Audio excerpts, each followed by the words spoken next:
Hey guys, I'm Sean with Loho. Today we're taking a look at the Sony Zeiss FE35, a 35mm f2.8 prime lens.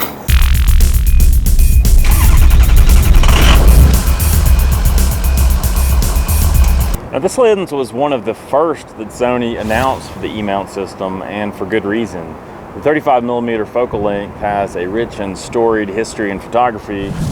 For many photographers, this is the go-to focal length for almost any kind of situation. It's good for landscape, it's good for street photography, and it can be pleasing for photographs of people. Now at the moment, this is one of the most travel-friendly full-frame photography packages you can buy. This Sony a7 Mark II body paired with the FE35 lens will fit in any day pack, might even fit in a pocket. So with the lens hood removed, you've got almost a pancake lens. But I have to say, I really appreciate the custom designed lens hood. It looks a little strange, but it serves a couple of functions. It not only protects your photographs from unwanted flare, but it also protects the front element of the lens. So I typically shoot this lens without any kind of filter attached. Now the lens hood does call for a rather obscure lens cap, and it's a very small lens cap. It's easy to lose. If you did lose it, alas, you can remove the lens hood and just use a typical 49mm lens cap that you would use on many other Sony lenses. So what's really unique and wonderful about this lens is the size and weight. It's so small, it's technically pocketable, even though it's a little bit bulky in the pocket. And it's so lightweight, I wouldn't hesitate to bring it on a hike, as I have today, or to go traveling with it overseas.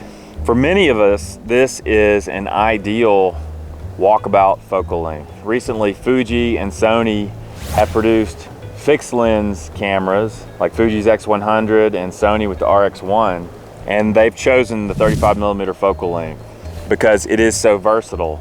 Now the first question I ask of any lens, is it sharp?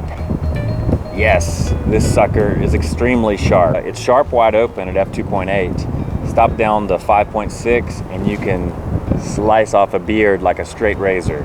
And not only is this lens sharp, it delivers wonderful Zeiss colors and micro contrast.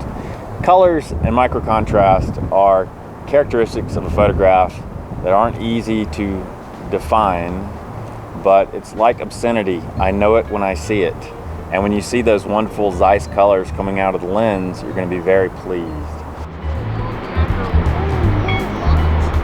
Now this lens does have a couple of issues. The vignetting is fairly significant, and by that I mean it's noticeable probably to the average person under certain circumstances.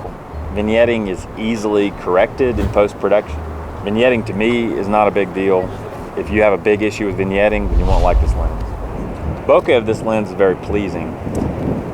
Now this lens has no built-in image stabilization. That's one of the reasons it's so small and light. Of course, when you pair it with a body like the Sony a7 Mark II, you'll have image stabilization in the camera. Unfortunately, this lens is not cheap. It's no one's idea of a bargain. Prices range anywhere from $600 to $800 for it. You pay a little extra for the blue Zeiss badge on the side of the lens, but you're also paying for that wonderful Zeiss color and micro contrast. The lens focuses quickly and accurately, and I don't think you're going to find a lens that will travel much better than this one.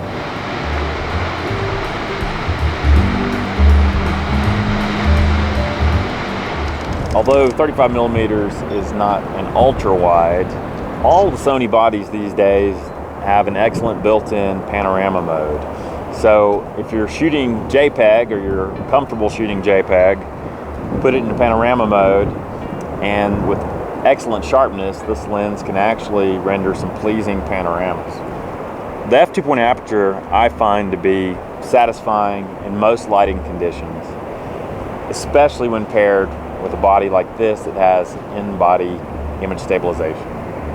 Now when we talk about color and micro contrast with the Zeiss lenses, It's kind of like spirituality. You either believe in it or you don't. And I guess I would say that after a few years of shooting with various Zeiss branded lenses, I am a faithful believer. There's just something about the color and the je ne sais quoi that you can get out of this Carl Zeiss glass. So you may ask, Sean, do you love this FE35 lens?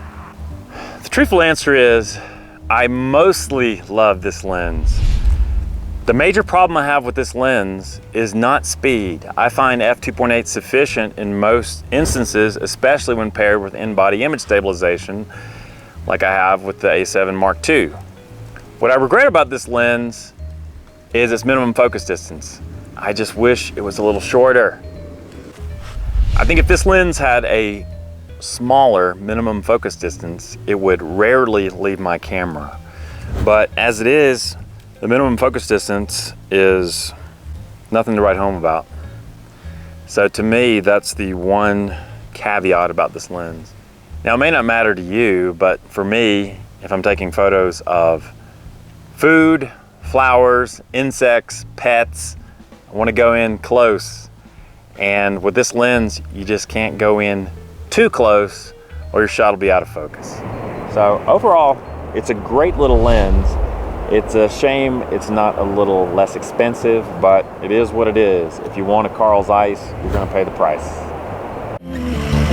If you liked the video, give it a thumbs up. If you disliked it, give it a thumbs down. Feel free to leave a comment.